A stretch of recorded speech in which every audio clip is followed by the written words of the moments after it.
కరీంనగర్ జిల్లా జమ్మికుంట పట్టణంలో సిపిఐ ఆధ్వర్యంలో ప్రచార జాతరలో భాగంగా భారీ ర్యాలీ నిర్వహించారు. రూరల్ పోలీస్ స్టేషన్ నుంచి గాంధీ చౌక్ వరకు సాగిన ర్యాలీలో సిపిఐ నాయకులు, కార్యకర్తలు పెద్ద సంఖ్యలో పాల్గొన్నారు.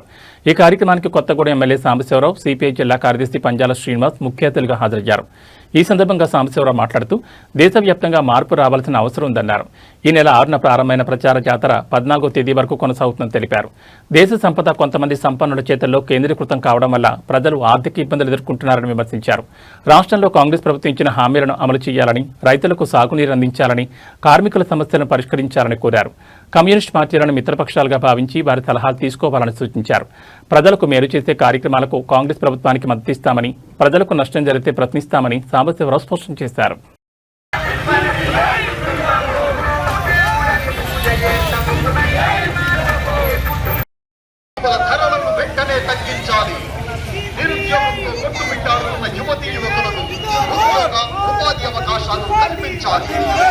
అర్హులైన ప్రతి ఒక్కరికి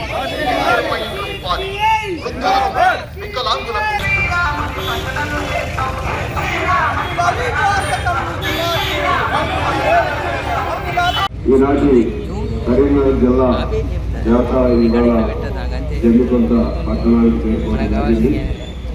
దీనికి నాయకత్వం జిల్లా సెక్రటరీ శ్రీనివాస్, అలాగే కేదారి గారు, అలాగే ఈ నెల 6వ తారీఖు నుంచి ఎల్లుండి 14వ తారీఖు వరకు భారతదేశంలో అన్ని గ్రామాల్లోనూ, అన్ని వీధుల్లో, పట్టణాల్లో కూడా కమ్యూనిస్ట్ పార్టీ ఈ దేశంలో మార్పు రావాలి, బదలావ్ జరూరీ హై అనే నినాదంతో అన్ని చోట్ల కూడా మా శ్రేణులు తిరుగుతూ ఉన్నారు.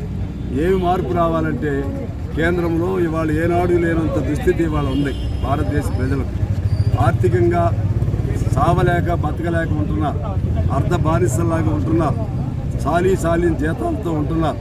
దీనికి అంతటికీ మూల కారణం ఎవరే అంటే ఈ పన్నుల వ్యవస్థ అంతా కొద్దిమంది చేతుల్లో, అదాని అంబానీ లాంటి వాళ్ళ చేతుల్లో పోయి 100 కుటుంబాల చేతుల్లో 40% సంపద వాళ్ళు ఉంది. దీనికి ప్రధాన కారణమైనటువంటి నరేంద్ర మోడీ మారాలి. అలాగే మన విద్యార్థులను రోడ్డుకి ఎక్కించి వాళ్ళని లాఠీలతో, తోటాలతో నానా చిత్రహింసలు చేశారు. వాళ్ళ వల్ల ఈ మార్పు రావాలి, మార్పుకు మొదలైంది సంకేతం. అందువల్ల విద్యార్థులకు వ్యతిరేకంగా శ్రీరాముడి మందిరంలో దొంగతనం, అదేవిధంగా ఆస్తులన్నీ కొద్దిమంది చేతుల్లో కేంద్రీకృతం, ఇంకా అనేక సమస్యలకి మూల కారణమైనటువంటి నరేంద్ర మోడీ గారి ప్రభుత్వం పట్ల ప్రజలకున్న భ్రమలు తొలగిపోతూ ఉన్నాయి. హిందూ మతం, దేవుడు, రాముడు రక్షించడు, రాముడు అన్యాయం చేసిన వాళ్ళని శిక్షిస్తాడు. ఇవాళ అన్యాయం రాముడికే చేశారు వీళ్ళు. అందువల్ల ఆ నేపథ్యంలో మార్పు కావాలని తిరుగుతూ ఉన్నాం.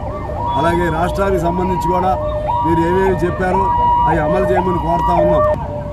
కాంగ్రెస్తో భారతదేశ వ్యాప్తంగా ఇండియా కూటమిలో ఉన్నాం. మీరు కాంగ్రెస్ మంచి చేయాలని చెప్పి కోరుకుంటా ఉన్నాం. మీరు మంచి చేయకుండా మీరు కూడా వాళ్ళ పద్ధతుల్లో నడవద్దని మేము మీకు విజ్ఞప్తి చేస్తున్నాం. అన్నింటిలో నీతిగా, నిజాయితీగా ఉండండి. అదేవిధంగా కార్మికుల వాళ్ళు ఏమి అన్యాయం చేస్తారో అది సరిదిద్దే ప్రయత్నం చేయండి. రైతులకు సరిదిద్దే ప్రయత్నం చేయండి. లేకపోతే ప్రాజెక్టులు నీళ్లు అందించే ప్రయత్నం చేయండి. మీరు ఇచ్చిన హామీలు అమలు చేయడానికి ప్రయత్నం చేయండి. మొత్తం ఒకసారి మీరు రివ్యూ చేసుకోండి.